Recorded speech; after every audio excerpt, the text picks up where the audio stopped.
Now, comic book movies are mostly big, bloated blockbusters with big budget bullshit behind it. And while there are some exceptions to that statement these days, back in the late 90s, you would never find a comic book movie with a budget in the hundreds of millions. These kinds of films were dark horses in Hollywood with unproven success to secure studio backing. So bloated bullshit blockbusters were not an option.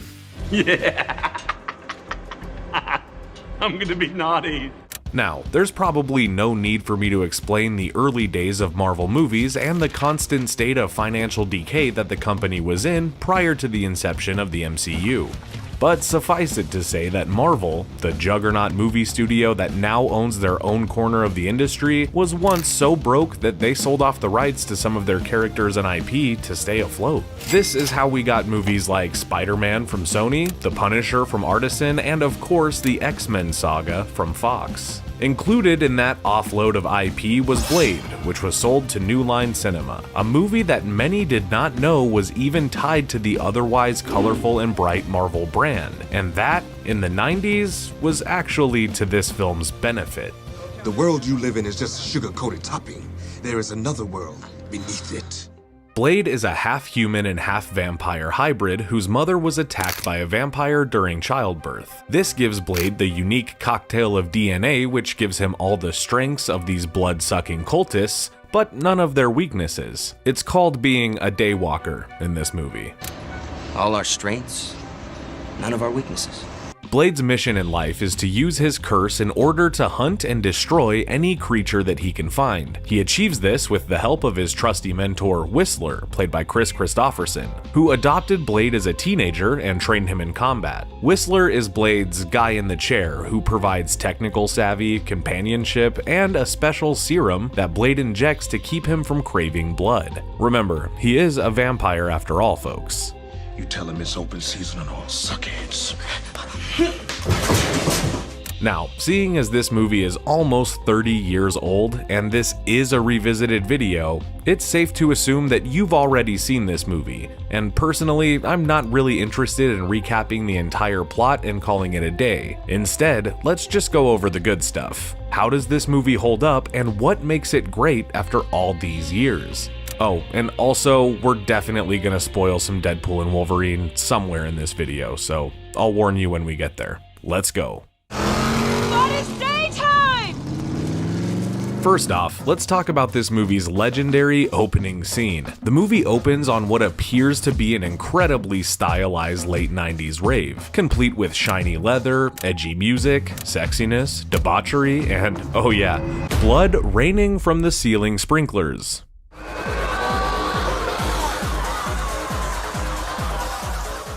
That's right, dudes, this opening scene is a mass killing in a vampire rave. This is so 90s, but it is the smoothest and most satisfying 90s. The blue tones of the lighting and the color grading really pop against the deep, thick red of the corn syrup being sprayed all over the dance floor. I am so here for this.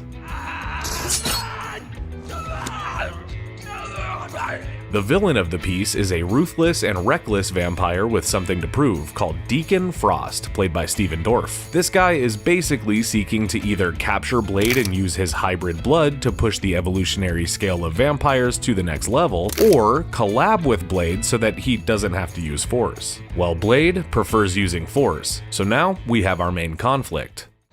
Looks like your mascara's running. This movie's performances are not only good, but I think it gets undersold just how important these actors and their commitments to the roles were in the ultimate success of this movie. It's important to remember that while Marvel films are commonplace in household movies today, Blade was made at a time when superhero movies were deeply uncool, and thus unprofitable.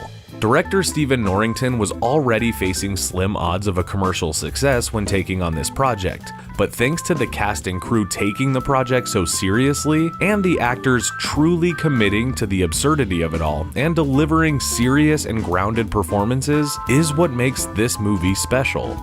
And if you want to survive it, you better learn to pull the trigger.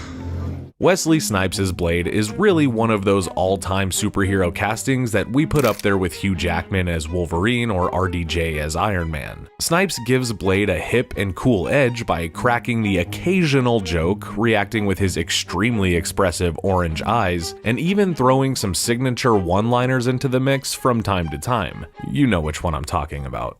Some motherfuckers are always trying to ice skate uphill. While there are one or two moments of comedic relief in the film, the movie ultimately plays it completely straight and takes what it's doing pretty seriously. Dorff as Deacon Frost is a great example of hamming it up while still selling the stakes of the scene. He chews pretty much the entire set, but it's not wasted on big monologues and cheesy exposition. Instead, he lets his demeanor and expressions show you how evil and unpredictable he is, while also delivering lines as if he'd been up all night practicing in the mirror and thinking of nothing other than his mission. And I mean all of this as a compliment. Which means a lot to me, by the way, really. Frost gets a bad rap due to the film's dated CGI, which was heavily relied on for the ending of the movie. Why does Frost take the hit for this? Well, he's the guy who turns into this pixelated, rubbery disaster in the final act. Admittedly, this does not look as polished as it would today, but putting that aside, look at the incredible fight choreography and immaculate cinematography of the action in this movie. You know what? Montage.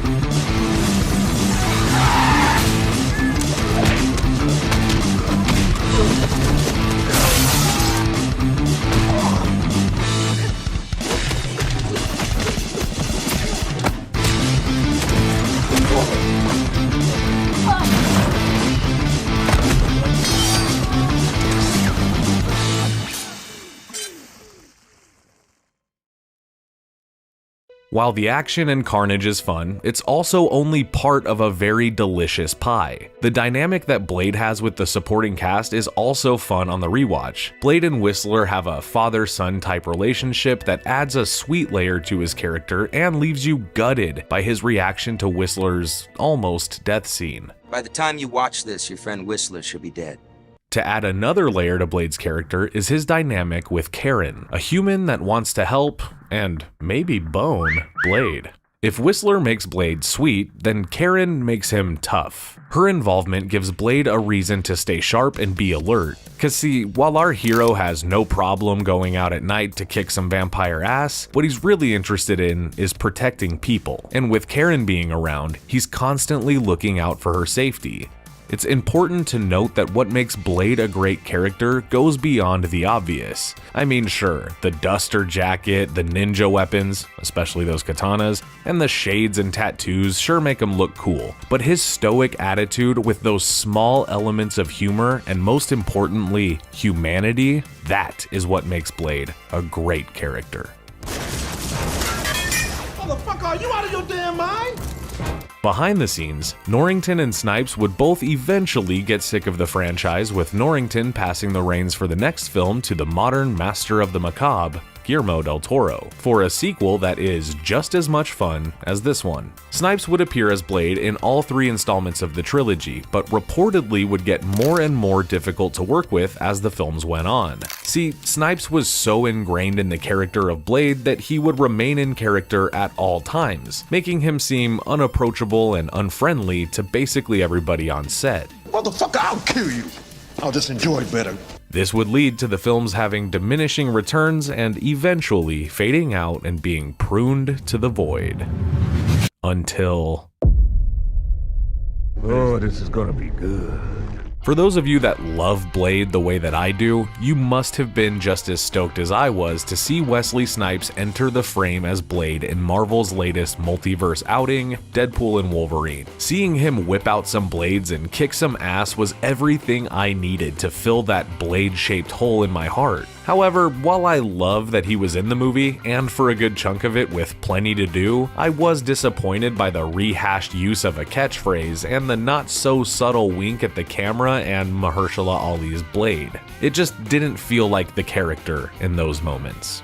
But regardless, this movie offers a bloody, violent, action-packed, and well-performed comic book story that is sure to scratch that vampire itch that you're feeling now. And you understand the nature of the thing. You know what it's capable of. On the rewatch, I gotta give Blade an 8.5 out of 10. This movie rules. It was actually, when you get to know me, I'm a fairly sentimental type of guy.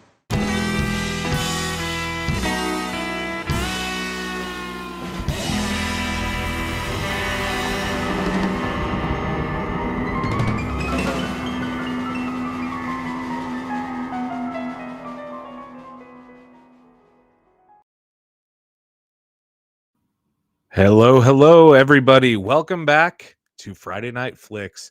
Friday night at Joe Blow is a very serious thing for us, as you guys know. I look forward to this every single week, and this week is definitely gonna be special because we have a special guest coming at us live from the set of Avengers 17.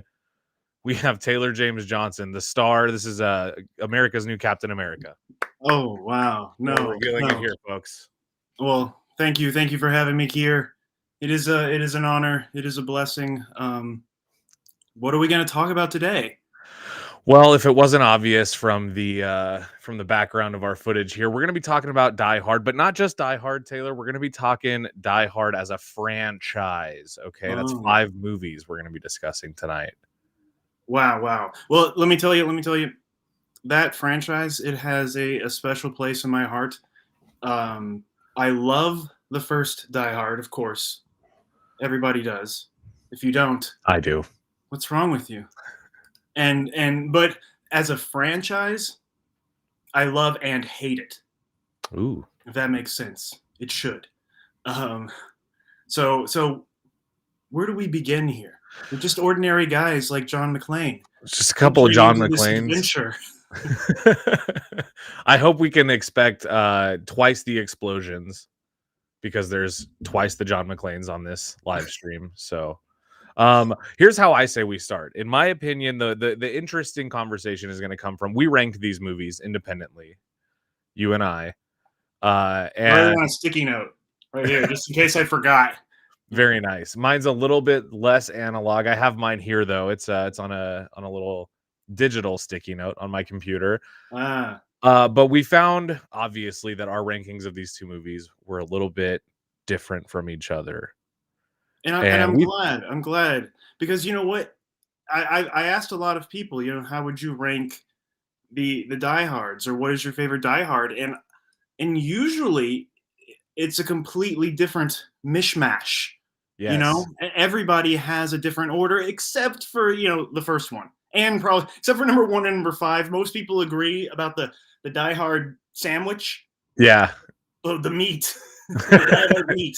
It's all different. Yeah. That's what makes it. Yeah. So yeah, let's take a bite. Oh, I see there's our list there. How did that get there? Let me double check God, that. I feel so exposed.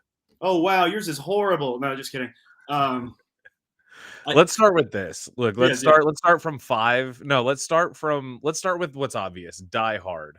Of course. What is it? 1988? 89 maybe? 88? Something like that. Late 80s, let's just say that. Late 80s. Can't fact check us there. So easily one of the most iconic probably the most iconic action movie of I'm a little bit too young to say of my generation, but definitely like my generation, every movie was inspired by Die Hard growing up. We felt the wave, Yes. We felt the what Die Hard created. It changed the game. Indeed. And to the point where it became a subgenre, Die Hard on a bus, Die Hard at a hockey game, Die Hard in a note I have here. Okay, cool. And even so yeah, it changed the game. It made everybody feel like, maybe ordinary people can be action heroes too. That was what stood out. because at the time, we had Rambo, we had Arnold. Chuck Norris, we had Yeah. Arnold, Yeah. and of course you know that Bruce Willis could probably kick a guy's ass. That's believable. Sure. But you still were like, yeah, this guy bleeds. This guy feels. This guy. This guy has mortgage to worry about. Yeah, there's drama, and Yeah. that's why Die Hard works. It's actually a better drama than it is an action film. The action sequences are only good because we care about John.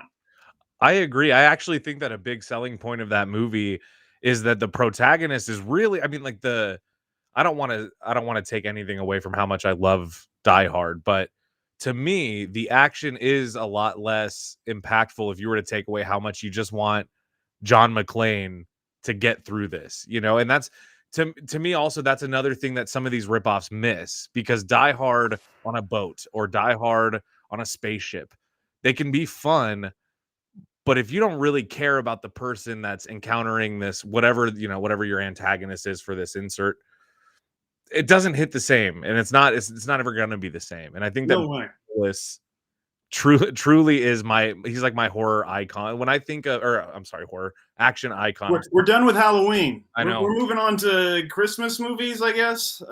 Yeah, we're gonna have to cover Thanksgiving movies. There's 3 I can think of, or 2 I can think of: Planes, Trains, and Automobiles, and Dutch. What am I missing? Is there any other Thanksgiving movies? The Eli Roth one that I didn't see. Yes, of course. I heard good things. I also didn't see it, but I heard good things.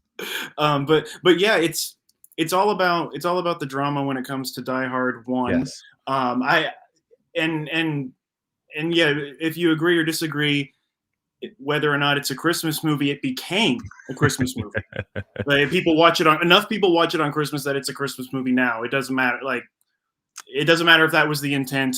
But yeah, I actually showed Die Hard to my kids one Christmas, and my daughter was not expecting much. She thought it was going to be a stupid action movie. Sure. A dad movie. At the end, or like towards the end, she actually out loud, because she hates everything I show her, but out loud she was like, "This is actually good." Like, what? Die Hard's good? And I'm like, yes, it's a perfect movie. It's one of the few perfect movies. Yes. Like, it is, what would you? Iconic. There's nothing you take out of it. Maybe the annoying news anchors, but actually they still play. Like, it's all good if you ask me. Everything works. Everything works. It's I mean, like, and who would we be to criticize such a movie? I mean, that movie has stood the test of time. It is, I mean, it's got to be one of the most quotable, but also just iconic and recognizable films of all time. That's I mean, that movie. Oh, absolutely. And I was thinking earlier that Die Hard is kind of the Deadpool of its day. You got an action hero who's reinventing the genre, making little jokes, and kind of changing the way, because you're never going to look at superhero movies the same way again. You're never going to look at action movies the same way again. And then, funny enough, John McClane kind of became a superhero as the franchise progresses, which made it worse, because he's not a superhero. And there's a wonderful part where he even says, like, they've got enough explosive to orbit Arnold Schwarzenegger or something. Yeah. And like almost kind of, not necessarily breaking the fourth wall, or a little bit meta. Everything's better when it's meta. And you could feel him wink when he says that. Like, they know they're in an action movie, and which is funny because John McTiernan, the director, went on to make Last Action Hero. Yeah. So basically spoofing himself. The ultimate meta action movie. Sure. Yeah. And that's actually, I'm going to jump around here, but like, that's actually why I don't really like Die Hard 2, because it feels like a spoof of Die Hard. I just watched it, and I had it playing in the background while I was working on mute, which means I watched it and did research for this. Sure. But it feels, it's shot well. It looks beautiful. It is nice, yeah. Bruce is great. Everybody's great in it, but but there's just a few lines. Like he literally says, like, I can't believe the same This is thing. happening again. Oh my gosh.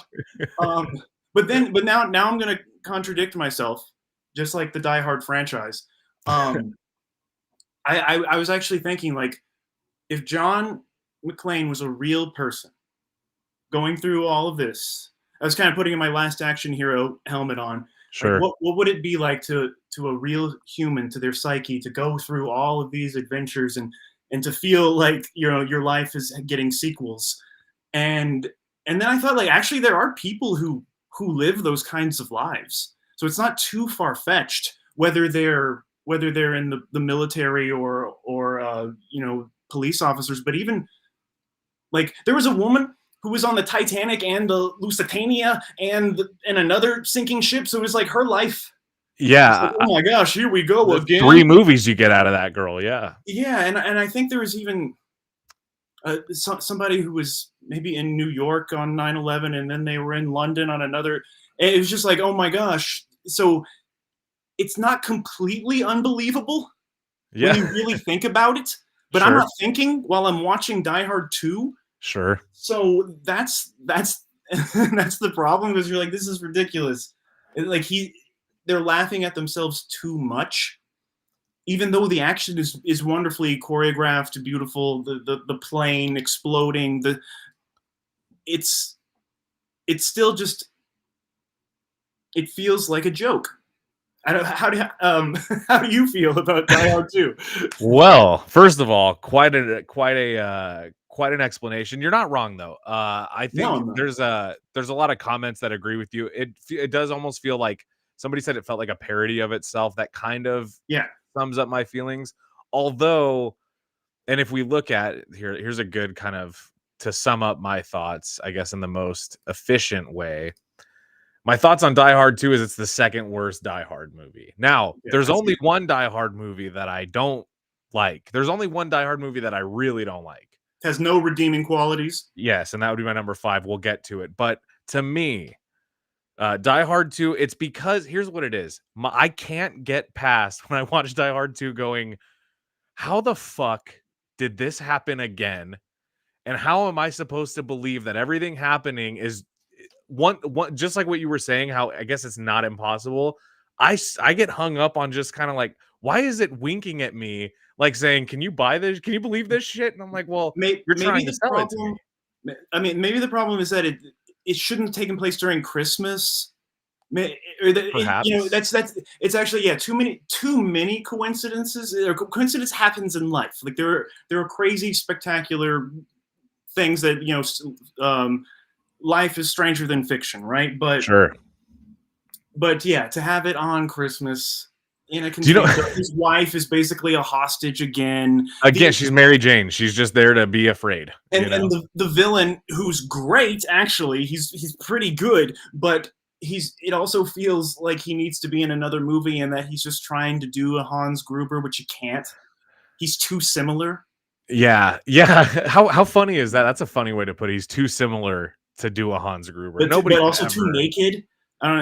Nobody could. That intro scene was wild for him. Yeah, like, oh, and yeah, I couldn't take him seriously anymore. Like, I've seen your butt.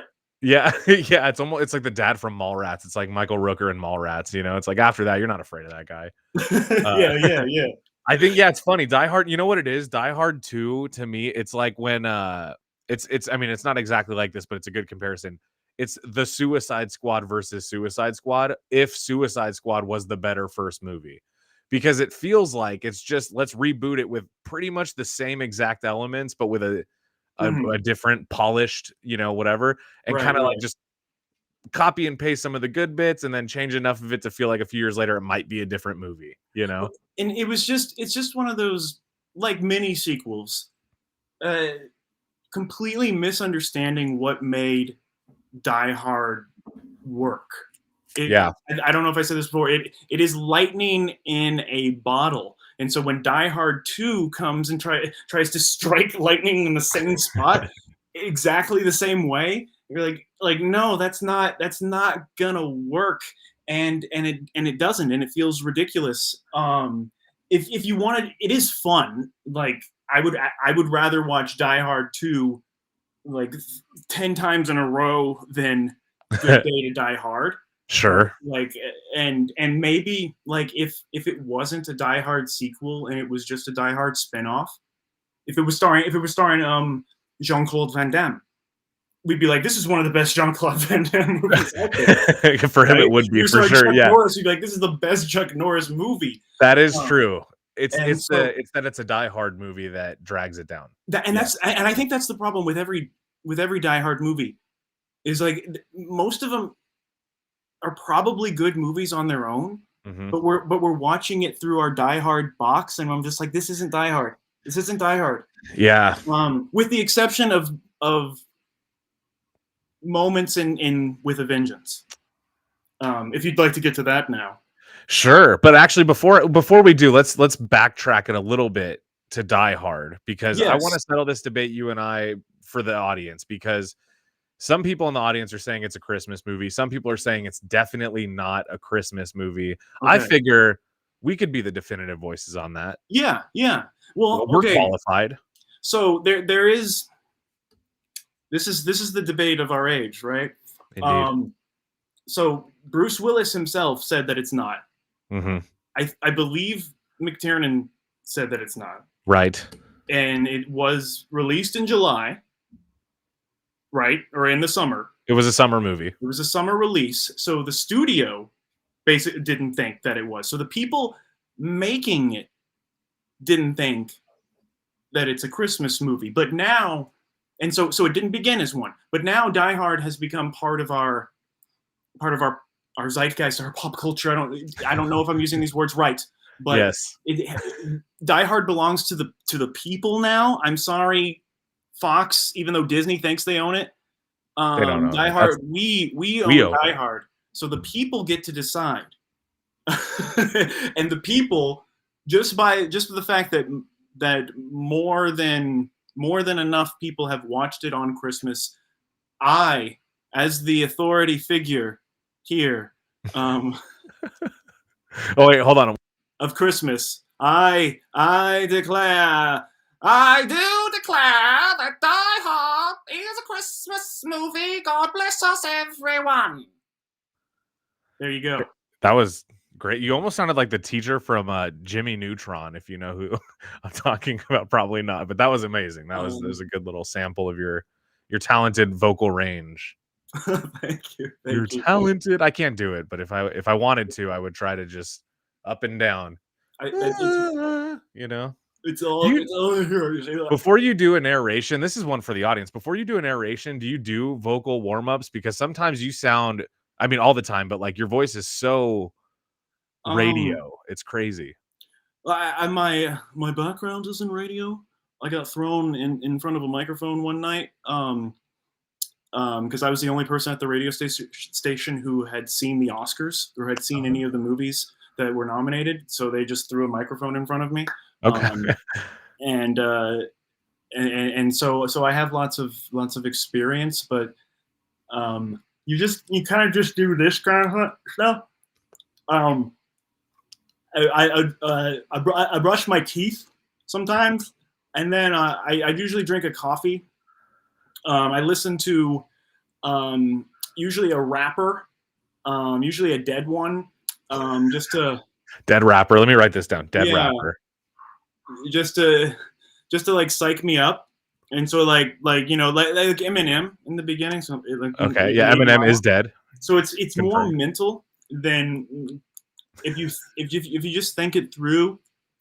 The lips will follow, if that and the vocals will follow. I think. Well, there's only one way to find out. I'm going to try it for 90 days. You guys check back in every week to see my progress. I'll do a sample clip until I have the perfect Taylor James Johnson impression. But right now, we're going to move on from that. We're going to talk about Die Hard with a Vengeance. Taylor, this is your second favorite Die Hard movie. My third favorite. Number 3 is number 2. And it is a strong number 2.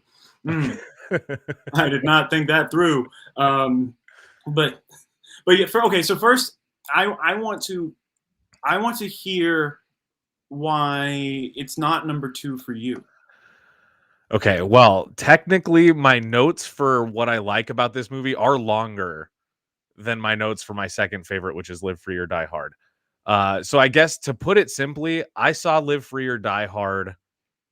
I watched these movies in order. I was telling you before the show, like a year ago. I hit them all. I had seen the first one a bunch of times, but I did the franchise, and Live Free or Die Hard for me is one that I get the urge to go back and rewatch more often than Die Hard with a Vengeance. Now you can see not by much. There's 2 and 3, so it's right there. But for me, at least in the since I've popped my Die Hard cherry, Oh, uh, which was explosive oh like my all the god. movies and over the top.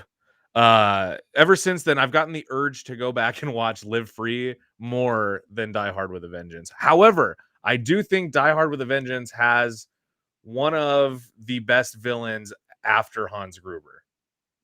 Oh, okay. So Maybe yeah, my favorite other than Hans Gruber. I mean, because they're spoiler alert. It's his brother. Oh my gosh. It's Simon. Simon Says. But yeah, I actually, I feel very strongly about this. I think Die Hard with a Vengeance is one of not just like one of the best Die Hard movies, but one of the greatest action movies ever made. You love it. I think it works with or without John McClane, which originally it wasn't written as a Die Hard movie. I think it works as a Lethal Weapon movie. I think it works as a Crank movie. I think as a Speed sequel. I think it's just such a solid screenplay, and the direction and the way John McTiernan again for this one. Yeah, it's him coming back. That's why I think what makes Die Hard is the director, because this yet it feels like something different. It's very new. There are moments that you're like, this is a Die Hard movie. When he wakes up, or when the fact that he's hungover, you're just like, yeah, that is believable. That's where John McClane would be. And this grubby New York cop. Exactly. Yeah. And just the movie itself, the feeling that it gets, Yes. that it gives you, it starts out just right away. I think, knock down some in the city. And then just, like literally an explosion, just right away. You get rock and roll, some funky tunes, and then explosion, and then the movie doesn't lit up. In my opinion, I feel like this. I agree. Way, and I'm laughing the whole time. It's Samuel L. Jackson makes this movie. I actually think like it probably wouldn't work with Justin Long.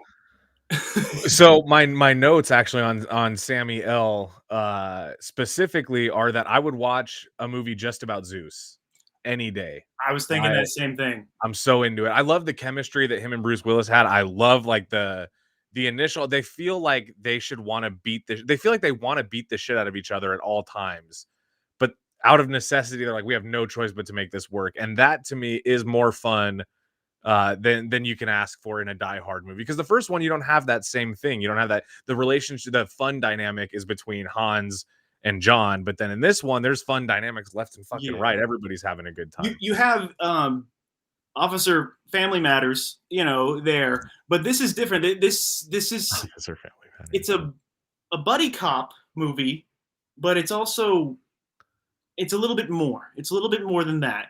And it's also just a thriller at the same time. It just captures. I was just gonna say that. Yeah. Like I'm not a New York guy. Like I don't really know New York, but to me it feels like the perfect like movie New York. Like I don't know if that's what New York is really like, but that's what I want it to feel like. And just the wide angles that they use, the way, like I said, the way it never lets up. At any moment, you know that something can blow up. Somebody could get shot at any moment, and I like that the villain kind of like agrees with us when Samuel L. Jackson appears. He's like, yeah, he needs to stay in this movie.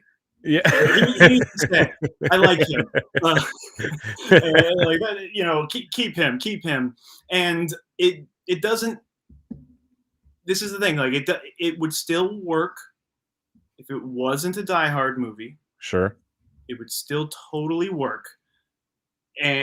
But but the changes that they made to the script, they make sense because think about it. If this was a real thing, John McClane would have made horrible enemies after this. Like Yes. not just the Grubers. He like I'm sure there are more twins. I'm sure there are more brothers, and that that he upset so many dangerous family trees that Yeah. like even though sometimes it may feel ridiculous, like come on, his brother's getting revenge and playing with you. Like no, I think some of these guys would have brothers like this, especially Hans. And and yeah, they would play their games like a Zodiac, like a Yes. kind of Yeah. thing. Like these A people, Riddler. yeah, these people exist. There's people out there who see the world as their plaything, and like this would work as a Batman and Joker movie. Like Oh hell, yeah, 100%. or And I Batman agree and too. Robin, and I don't know, like, but it just works on so many levels. It's not a Christmas movie. If it was a Christmas movie, that'd be a little. It would get gimmicky at that point. It would be a Yeah, gimmick. yeah, just like, but actually, the best parts about and the reason why I rank Die Hard with a Vengeance so high, is that there's a few moments where they cut away. McTiernan cuts away from the McClane story, and there's a beautifully assembled action sequence where they're like, trying to defuse a bomb and getting the children out of the school. It feels like a Michael Mann movie, like, and that would have been interesting on its own. Sure, I agree. And then he's like, and you get some Die Hard. Like this is the greatest. It deserves the silver medal with maybe like maybe just some gold dust on it. A little gilding on the edge there. Yeah. Well, I love it. I actually have it right here. I was looking through. I got it for $2.99 on sale. They have special features on a separate disc. Children. Do you enjoy these special features? Oh my goodness. I often enjoy the commentary and the behind the scenes and the making of featurette.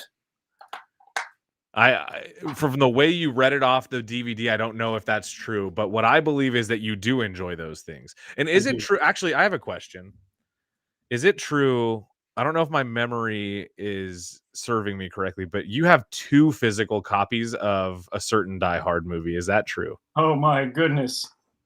Yes, I keep them right here at all times next to me.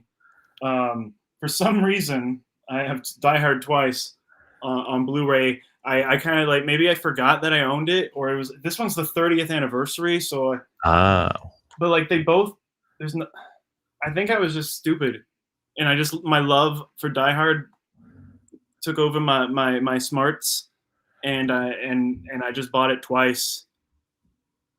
Dude, there's no shame in that. I've bought alternate covers of comic books I enjoy. I've bought different colors of playing cards that I enjoy. Speaking of comic books, have you read or seen the comic book Die Hard Year One?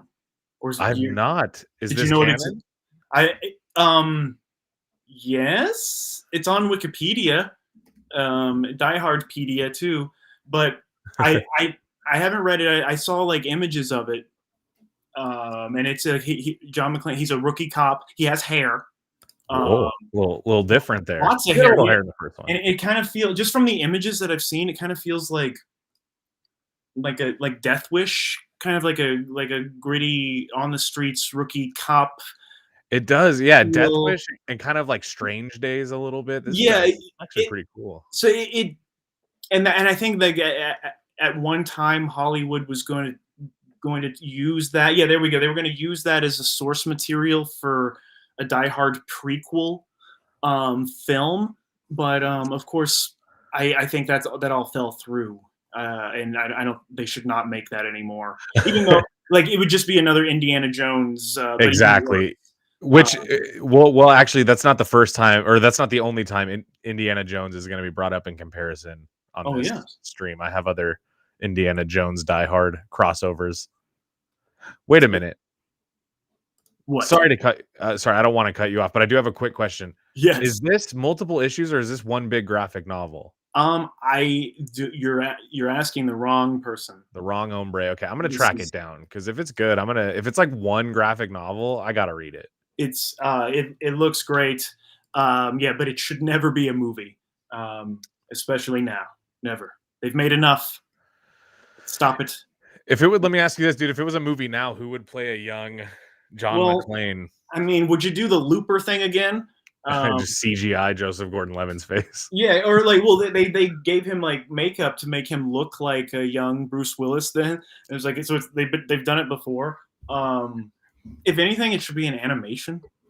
Yeah, that would be cool. You know, what'd be cool is if they did it in like the style of like the new Watchmen animated movie.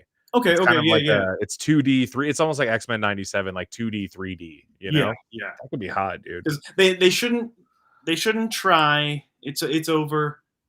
Like there's no going back. There's no recreating that. Let's hope they don't. So, but you can do it in a different medium. Yeah, in animation, in comic book form. Even do a video game, you know. But we don't need a prequel reboot. But like I was wondering this when John McClane was going through, Die Hard 1, like he'd seen some shit before. He was in the shit. Yeah. But like this was the biggest shit that he'd been in, right? Sure. And so that's the kind of the problem is that, or the beauty of it is that a Die Hard prequel would have to be smaller, a smaller scale. If he went on this big wild adventure, true, it would multiple exploding buildings, then that would just take away from what made Die Hard 1 special, because like you'd be like, he's been there, done that. He's Pitbull. He's been there, done that shit. Exactly. But yes.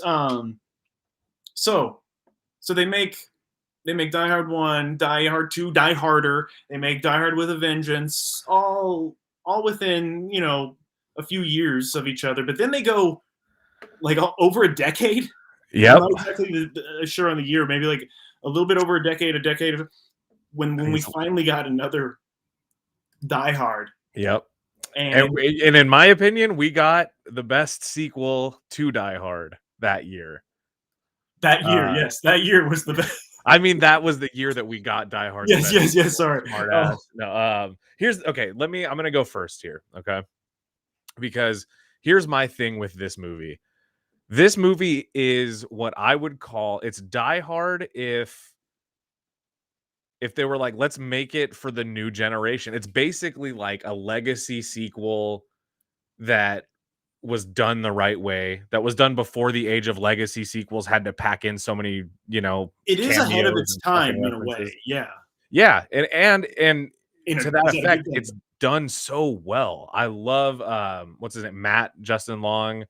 I love that it's Die Hard, but he's getting a little older. He's a little evolved now. It's been so long. And this also felt to me like one of the most authentically John McClane things, because it's like, for me, if you were to watch Die Hard and then immediately after that watch Live Free or Die Hard, you would go, yeah, I could fill in the last 20 something years. Like this seems like it's almost like I don't know how to say it other than like it feels so natural that you're just checking in with him at this point, and there's this new completely like you have kind of like the digital era posing a new problem, and I don't know. I think it feels to me like if Die Hard was a standalone movie and then they just had to do a legacy sequel, it's the perfect scenario. I'm going to respectfully disagree with you. Ooh, here we go. Okay, so before I go into how I feel about Live Free or Die Hard, which I think is fun. Like I think it's a good time at the movies. Like I think it's a like it could have been a lot worse, and it was later. So, and I think it has really nice moments. So yeah, I was the target audience, I guess, when this came out.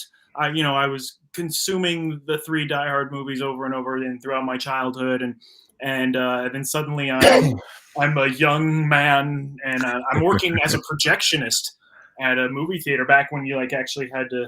Oh yeah, I remember the days. And so I weaved Live Free or Die Hard through the gears, and so I actually had like a private screening with my friends. I had to do that sometimes to check to see if it was scratched. So Had to do it. You had I to just had to watch had to watch it the early. new Die Hard movie before anybody, and so I Fucking sucks. I invited all of my friends, all three of them, and just like the people that were there were so excited just that this existed, that that no matter, I'm like, this is great. Like, I love that this is happening. I do feel like it's the wrong story. I think John is right. Like, he's in the right state of mind. Bruce is doing the right acting.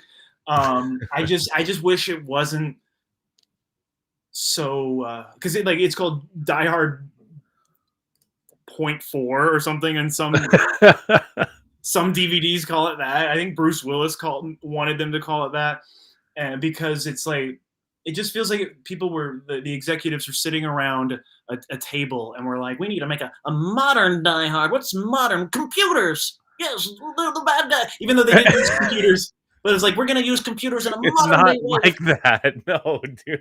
And we're gonna literally get the Mac guy. Like no, it's not like one of those movies that's like, just insert a hacker and we'll call it for the modern age. It's not Fast and the Furious 6 or whatever. Sometimes it feels like that. Sometimes it feels like let me fix everything. He does get a little things maybe with the technology a little bit, but when they cut to the villains, it doesn't feel Die Hard to me. But let's look at the villain. I like the villains, but it feels like a completely different movie. And just the way it's shot and the way it's lit, it almost feels like a sci-fi movie. And so I'm looking at like the colors and like how the camera's moving. It's and got like a J.J. Abrams. Yeah, like, exactly. Yeah, I was like, who does this feel like? Abrams, I was like, it's not sure. Tony Scott. It's not Michael Bay. It's J.J. Abrams in the worst way possible. Yeah, I can see that. A fucking Instagram filter over it where everyone looks like high contrast, and so the beauty of the first three Die Hards, even Die Harder, they look the same. They have the same feel, even though Rennie Harlin directed the second one. Yeah. For those who don't know, Rennie Harlin also he directed Nightmare on Elm Street 4, I think, and Cliffhanger and Cutthroat Island, of course, yeah, and other horrible things.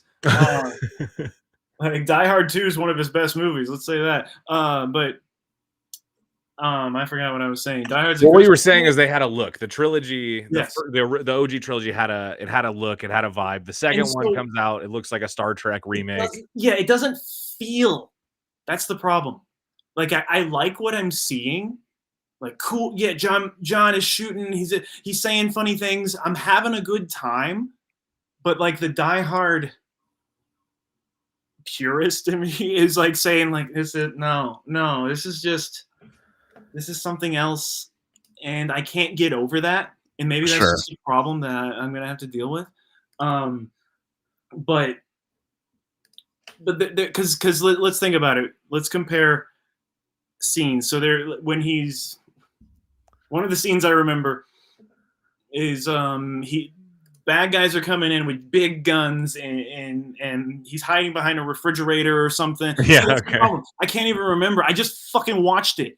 And I can't even remember it. But Die Hard 1 and some of 2 and 3, I fully remember, and because I remember how it made me feel. I remember the glass, and Die Hard, Live Free to Die Hard has no glass moment for me. I never feel.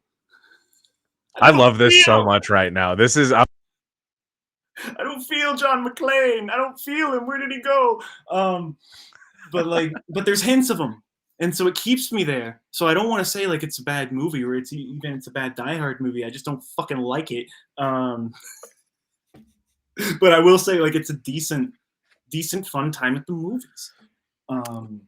I think other than the fact that I'm not crazy about how the final confrontation, which is fun. It's fun as hell, that kind of ending, but It does go a little Vin Diesel in the end, where he just turns into fucking Jason Bourne, and he's Yeah. riding on a helicopter, and he's I actually dropping see off the somebody highway. here saying that to definitely watch the unrated version. Oh, yeah, I dude, think by the way, I've only seen the PG-13 probably oh, because well, he says I like should have led with this. "Yippee-ki-yay, mother," and I'm Yeah, like, no, brother, this is the problem. You gotta watch it's on streaming now, but it's, yeah, watch the director's cut. I think it's just called, like, the director's cut or the unrated okay, version, okay, and, it's that's my you're not problem. gonna love it or We anything. It's not figured it gonna out. We change your made a mind. major breakthrough today. We found out what was wrong with me. And Yeah, now I I'm really think, watching. honestly, fuck, man, I feel like we should follow up on this. Next time I have you on, Okay, I'm gonna we should watch it. follow up. Director's cut.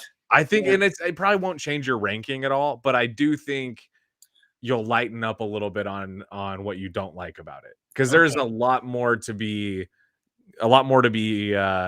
fan serviced by in the unrated version. Yeah, and maybe actually like that's probably the first time that I realized what fan service was, or that I was feeling fan service, and I guess it just confused me. And I'm like, That's fair, because it was kind of at a time when that wasn't like a bar for people to reach yet, where people were like, "Oh, it's gotta be fan service. You gotta check every fucking box," you know? and then I see my major problem, and I don't think a director's cut can fix these problems. Maybe tell me if I'm wrong, but my major the other than how it looks and how it feels, um, just the fact that through the most part, John is John.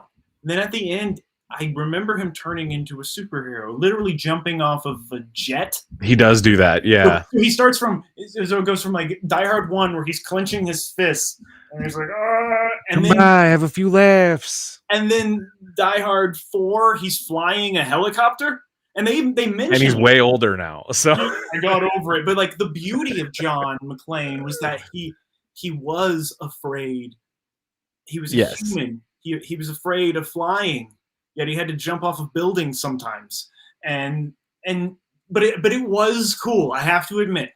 When I he think jumped, other than that, though, like if we were to take out where he gets a little bit too but super also high, I loved that part too. So like that's the contradiction of that. Like I love what is bad about it is what is good about it. sure. Like, I don't know if It sounds like kind of like a just, similar beef that you have with Die Hard 2 is maybe if it just wasn't a Die Hard movie. Like if Bruce absolutely. Willis' Oh, of course. character was just named something else, you know? Yeah, yeah. And it could have been one of his hit direct to DVD action movies. Because I was thinking that with other things. Like yeah, John McClane, he's the type of character that just like this bobblehead here. I guess like you can take him and you can just put him in a movie, in any action movie, and he's gonna work because it's John McClane. He's gonna be charming. He's gonna be funny. It's gonna be awesome. Like no matter what, put him in fucking Space Jam. Oh yeah, Dude, we got some multiverse shit happening. This Joe Blow bobblehead thought it was the only one. Oh no, this is the true. I even have in another room. My house actually looks like the Nakatomi Plaza right now, the upper stories, because there's lots of construction and stuff. That's why I just have this stupid yellow wall. I thought it was a creative choice, and I thought it was a nice one. That's what I mean. You expressly told me I'm going to be doing a yellow thing today. Yes, yellow, like the filter on Live Free or Die Hard. But seriously, yeah. What's good is what was bad about it, because I remember sitting in the theater with all of my friends eating popcorn and like a total like wonderful movie experience, and seeing John McClane jump off the plane and he like flies towards the camera, and you're just and like yeah, we like cheered. We're like John, but does that mean it's a good movie? Is that good cinema? Does that matter? Is there a difference? There is a difference for sure, and no, that doesn't make it good cinema. But I think Live Free or Die Hard is good cinema, and I loves it. And I think you'll loves it too. Just watch the unrated version. Sorry, go ahead. Yes. Oh, someone's saying, yeah, there's a moment like True Lies did that sequence better, hanging off a jet. The Jamie Lee Curtis joint. Yeah, the What a Major good scene. Blazer. Who's Yeah, but been okay, but also that's saying lightning it. in a bottle. That scene, it's like nobody will ever do a hanging out of a jet scene that good. You know, Yeah, like it and doesn't mean people shouldn't still do good ones. it wouldn't work. And yeah, you shouldn't. I don't think. Yeah, it'd still be fun, but you shouldn't put John McClane in Die Hard. I was thinking, could you put John in Speed? Would Yeah, Speed, like, I think that would have been a decent. I love Keanu. Don't get me wrong. Like, we got who a doesn't? Keanu video coming up, y'all. But like, shout out, yo. But I feel like Speed could have been, and Speed was. I'm just now realizing this. Epiphanies all over the place. Speed was directed by the guy who shot Die Hard, the freaking cameraman, the director of The photography. DP. Okay, I did not know that. Jean Dubon. Am I saying that right? Am I saying the right guy? Yeah, I mean, do I look like the person to ask? Foreign man name. Sorry. Foreign man name. Yes. I like it. He's actually he's a wonderful director, and yeah, so he went on to do Speed. He was doing a lot of Speed. A lot of Speed. And LA, you know how it is. But yeah, think about Keanu's character. He's a cop. Like, who's seen some shit, who's gone through some stuff. Yeah. It's believable that he could handle his own. Jean Dubon. I said it right. DeBont. Right? Yep. Jean Okay. DeBont. Yeah. Thank you. Jean Dubon. Jean Dubon. Dubon. Sorry, that's so disrespectful. So Speed, back to, yes, John would fit on that bus perfectly. It would have been a different movie. Would it have been better or worse? I don't know. We'll never know.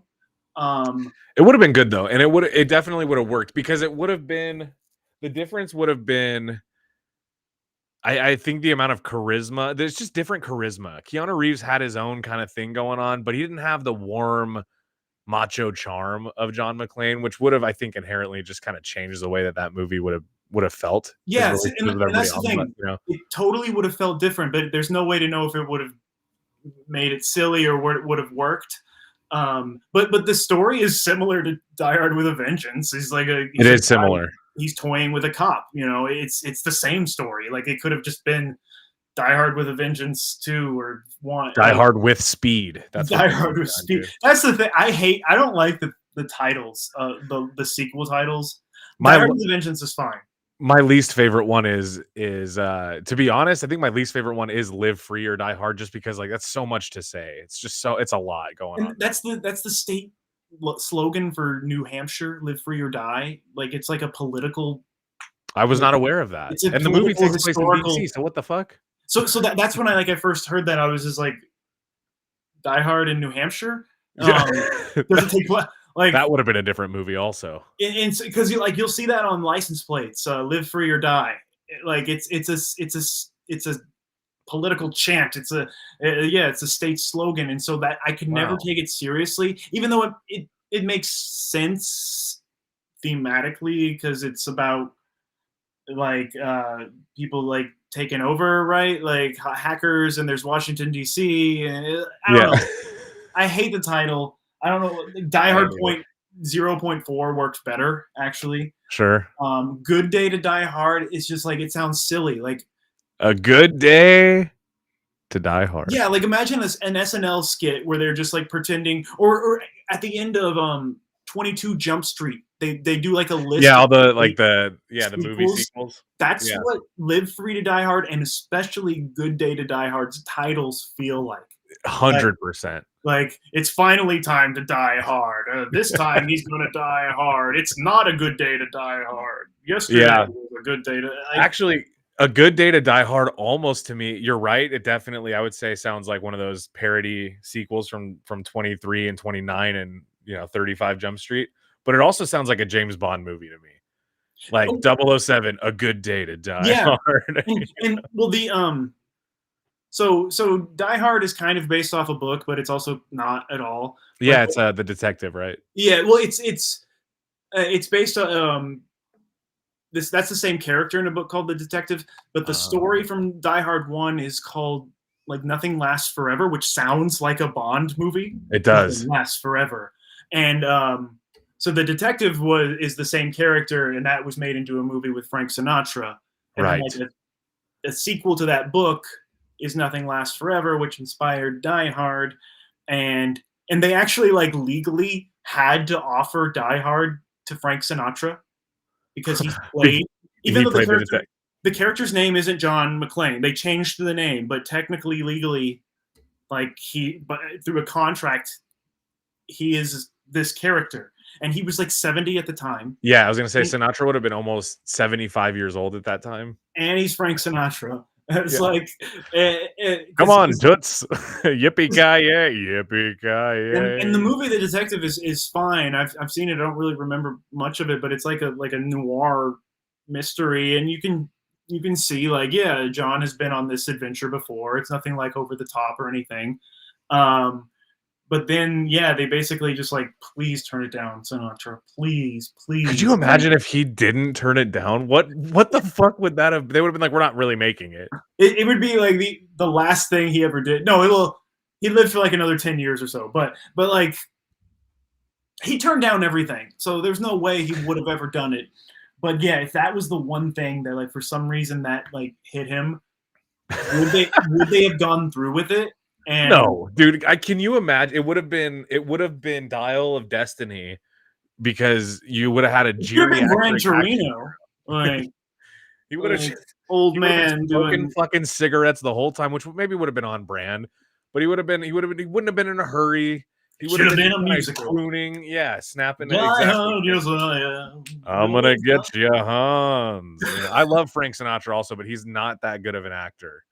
Hey, somebody just said Die Hard is a musical. I did. Perfect. Didn't Bob's Burger? Did Bob's Burgers do Die Hard as a musical? I don't know if they did, but that would be amazing. I think that honestly, they have to have done that on Broadway. It should have been like Gruber, like they Wicked it. You know, that would have been sick. Yeah, like the Hans. Hans. Speaking of Lamb Knot, sick name Lamb Knot says that the last movie should have just been called McClane. I think it was at one time when they were like actually going to make it.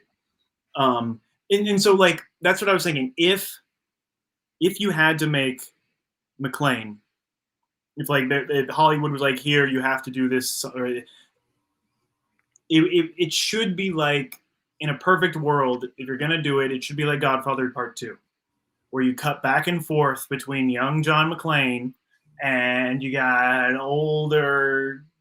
Well, I mean, Brando was dead in that, but you're cutting back and forth, to different stories, different timelines, and they kind of play off of each other. But that movie still shouldn't exist. No, none of these outside of the three, and I'll give you 4. Shouldn't exist. Good day. At least give me that 4 should exist as like a nice treat, a nice nostalgic treat. The 3, maybe the main trilogy, is like the best shit ever. But to me, the best trilogy would be 1, 3, 4. Would be like if you put that like as a trilogy, that would have been, Yeah. Move, because it would have. I don't know. Anyway, it doesn't matter. Let's actually get onto the last film. Yeah. Why doesn't A Good Day to Die Hard work? Why is it horrible? Even though it should be good. I want there's cool action, things explode, guns go off. He's in Russia. Wowzers. And Jai Courtney, everybody's favorite actor, is there. Why? Another long lost McClane child. Also, how fun. They straight up, dude. Here's the. I'm gonna just for a second. I'm gonna rant because this is the one I've most freshly watched. Okay. And I don't like this movie. This movie it's so funny. It's derivative of the other Die Hard movies, which is fine. That's a sequel for you. But then it also just like flat out steals stuff from other Die Hard movies. And like for example, he's got this long lost son that I hate when movies fucking try to do that, where 4 movies in, there's a new long lost relative that brings the plot back, and then you're like, okay, no mention of this at all. He had like they show his little they show his kids in Die Hard 1, and that, like, do they show little Jai Courtney on the, like, I know they show his daughter, and like, please come home, or Yeah, something. I don't think there's anything like that with Jack. Okay, yeah, I don't and it's think. just like, it just feels like the wrong type of movie. Like I was saying, John McClane is just a person, just a character you insert They into plopped action him into movie. a fucking like Expendables spinoff. Is And what they did with I this movie. thought that inserting him into a computer hacker political It was good. espionage thing, It was good. for I didn't know, this was even worse. This was sending him on like this movie. It feels so little like a Die Hard movie. Yeah, Everything is blowing up. It's just outrageous. it's Die also Hard is fucking pure. Die Hard dumb. is small. Die Hard is contained. This is all over Mother Russia, and like It's a he- stupid. Yeah, slow motion jump. It oh, becomes like tons Matrix. of like attempted like eye candy, like as if you're gonna screenshot it and make it your fucking wallpaper, like it's Yeah. a Zack Snyder movie. The problem is it's also like it just doesn't. It's definitely not a Die Hard movie. This is one of those ones that I'm surprised that this wasn't like written as like one of those like Olympus movies or like some generic bargain bin movie, like That's what it feels like. totally 100%. Yeah, Yeah. that's exactly what it feels like. And just there is absolutely no chemistry. I don't know if Jai Courtney has ever had chemistry With another human being with ever. another human being. But especially, and I know, like, especially at that time, like, it was hard to work with Bruce and his chemistry, and you could just feel like he didn't care. Yeah. Like, you could Yeah, just feel it, and Bruce this was like, Willis's character was just Bruce Willis, I think. He just got, as soon as he got to Russia, he became completely fucking ejected, where he's just like, oh, we gotta go. All right, fuck this. I'm too old for it. He was getting Danny Glover, you know? I don't really remember the context of this one scene, but there's this one scene stayed in my mind where this guy's just speaking Russian to him, and he just like punches He him. punches him in the face. And he's just like, I don't speak Russian. I don't understand what you're saying. You're in Russia. And so you just That get should be punch. punching you. There's a lot of people there. Holy shit. Yeah, dude, that scene is ridiculous. I think he's trying to steal the guy's car, or he does steal the guy's car after he knocks him out, maybe. Yeah, and it just doesn't. I'm gonna go back to like the camera work. It just feels so digital. Yeah, it's very like the generic, fires. You could even. tell the fire's not real. You could feel the like. I don't know. It just felt like everything was so fake. Not just the performances, and not just the energy, but just the set surrounding it. Yes, it all The felt. action. It just felt low budget. Something about it felt very cheap to me, but it also felt like the integrity of certain things were just like, I feel like it was ignored. Almost like they just did a shitload of Bruce Willis reshoots after they filmed a Jai Courtney movie and realized it wasn't any good. And they're like, maybe we can make him the son of somebody who is good, you know? Right, like, and I don't think this movie would have been. Yeah, it just wouldn't have been good. Yeah, bargain bin. Yeah, Weak ass action movie. Exactly, and it just felt like, yeah, beyond superhero. The guns that I just remember, like giant guns, Yeah. and just like the beauty of Die Hard, that he was just like, Yeah. think about just the scene where he's in the vents and they're pushing up, and he's all like, oh, it's so good. That is better. It's so good. Him and Jai Courtney running down the hallway shooting. Because that's not what Die Hard is, or that's not what people want from it anyway. Exactly. You know? Did they even see? Has Bruce Willis seen Die Hard? Like, but the real question is, does this ruin Die Hard? Is Die Hard 1 and so good that do people think about Die Hard, Good Day to Die Hard? Do people even remember it? No, that's the thing, dude. If you were to ask me prior to last year how many Die Hard movies there were, I'd be like, I have no fucking idea. I know that there's some really good ones, and I know that there were some other ones that were made that I never heard of. But I think honestly, like if you were to ask even the average, American dad, someone like yourself, Taylor, if you were to be like, you fuck with Die Hard, you'd be like, yeah, of course. And knowing that the latest movie is a giant piece of shit isn't going to change that, right? So I think it's forgivable, and also the fact that they did not try to make more after that failure, I think just shows that there was some respect for trying to preserve the legacy of Die Hard. Exactly, and it says a lot. You know what? These bad movies. I'm gonna try to be as positive as possible. These bad movies are actually all the bad diehards. Whatever, if we agree or disagree on what a bad diehard is, The one bad Die Hard. yeah, all of these bad diehards just make Die Hard 1 better. Yeah. It just makes you appreciate it even more. That's And true. So I'm gonna say thank you Hollywood for shitting out the bad ones or one, whatever you feel, because it just made me realize you can't. This is a one of a kind, one and a half kind with a vengeance.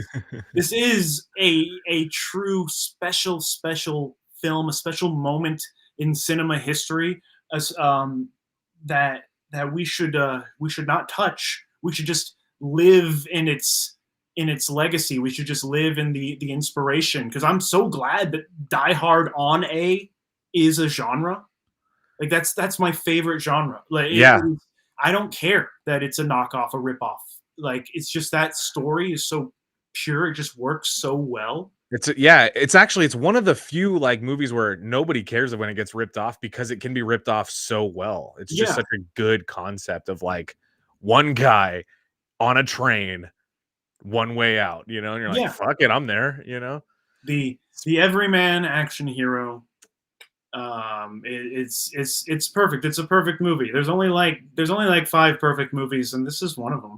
I would agree. Yeah, there's not many movies that I would say max out their potential, but this movie absolutely does. It's one that it's just, to me, it's kind of one of those ones. I've said this about other movies on the show, but it's one of those ones where if you're in a room with 11 people in your family and everybody wants to watch a movie, but nobody can agree, you could probably put on Die Hard and nobody's going to be like, fuck, not this one. Everybody's gonna be like, okay, at the very least, you'll get that, Exactly. And then you'll get people like me that are like, yep, it's always a good time to Die Hard. Have you ever gotten tired of seeing Die Hard? Never.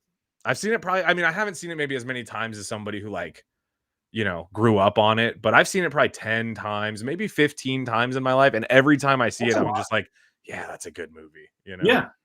It just gets better.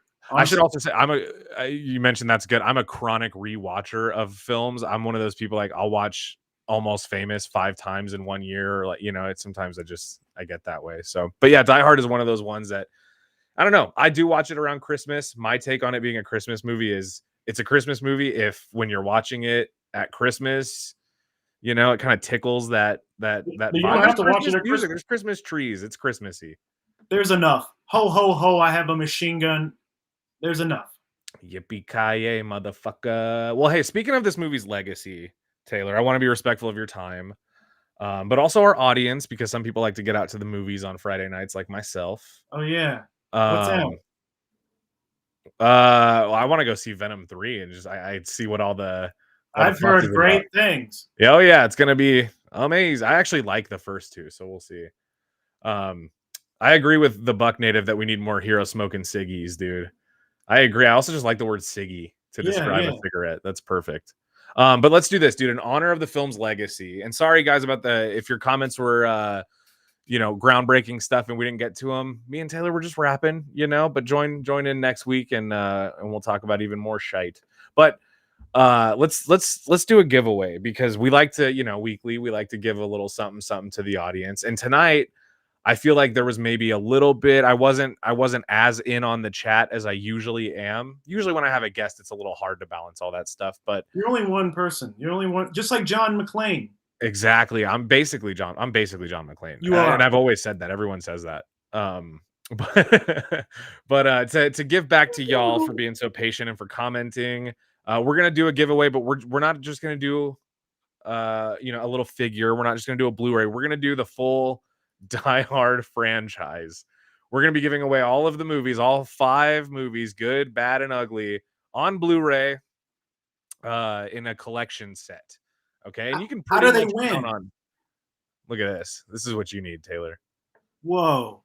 I only have some of those. Yeah, man. Look, I even put a little flame Oh, because I hate that wow. last movie so much. So all you guys have to do if you want to win this sexy little box set of Die Hard movies, all you got to do is be the first to answer this question. Which iconic movie prop from Die Hard was donated by Bruce Willis in 2007 to the Smithsonian Museum? And Elena Salaz, hello, welcome, welcome. Thank you for being here. All right, first one to answer this. The first one that comes through on our end will be the winner. Taylor, I think you might know. It looks like you're doing a dance like you might know. I mean, I have a good guess, but I'm looking at. I haven't seen anybody say it yet. I don't know. All right, let's see. Let's see, guys. What did Brad Pitt, or not Brad Pitt, what did Bruce Willis donate to the Smithsonian from his film? I almost gave away the answer to. I don't know why. For some reason, when I said what did he give away, I almost started with the thing that he gave away. His hair. His hair, his toupee. Oh, yeah. All right. Cartoon Man. Cartoon Man hit it first from the looks of it, at least on our end, on the back end here.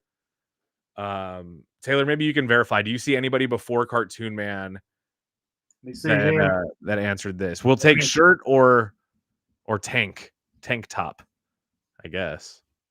Yeah, wife beater, major blazer, same thing basically. Yeah, I don't see anyone above Cartoon Man. All right, Cartoon Man, my dude, our guy, friend of the show. I like cartoons too, and I'm also a man. We have so much in common. Seriously, you guys are basically the same dude.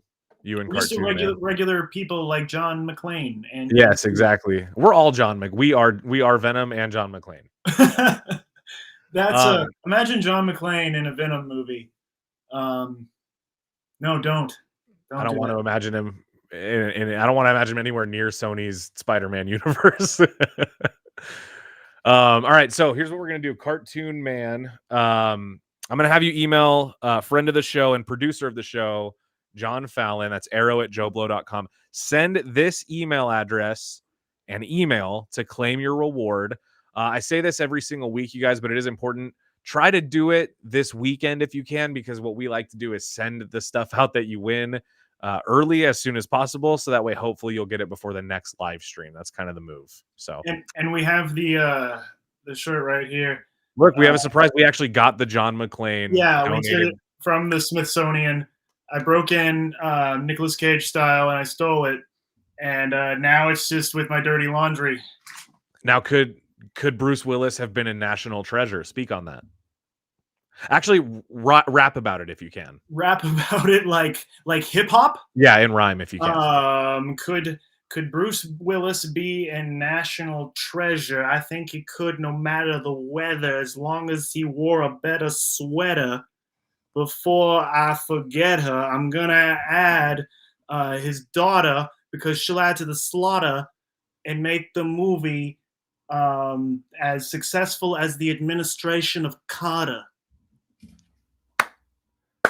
Taylor, that was incredibly. I did not expect you to do that and to do it well. That was amazing. Thank you for doing. Neither did I. That was so fucking. Did you black out? Where am I?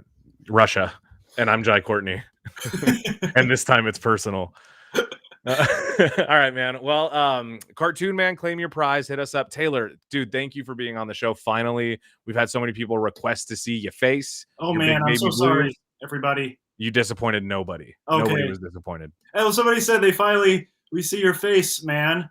Well, isn't it weird the first time you see his face? You're like, oh, this is kind of exactly what I expected him to look like, and nothing what I expected him to look like. At least that's how I felt when I first seen you. I don't know. What were you expecting? Well, so when I heard your voice, I kind of just pictured Mr. Movie Phone, which I pictured like a floating sentient head that like lived in the Joe Blow headquarters and just like, never made a mistake. I don't know. It just, your voice kind of gives off. I don't know.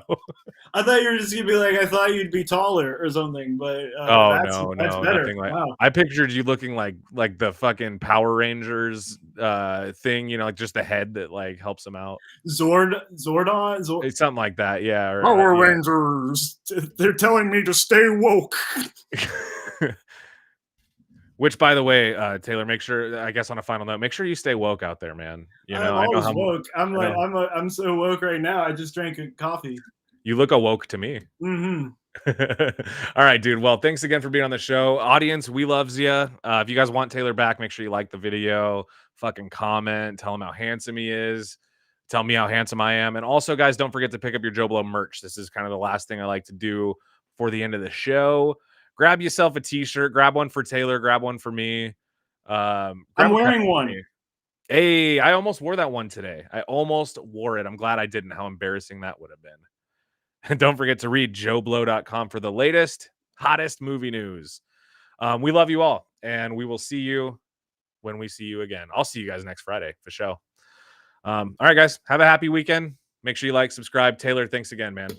Thanks. It was nice meeting you. You as well.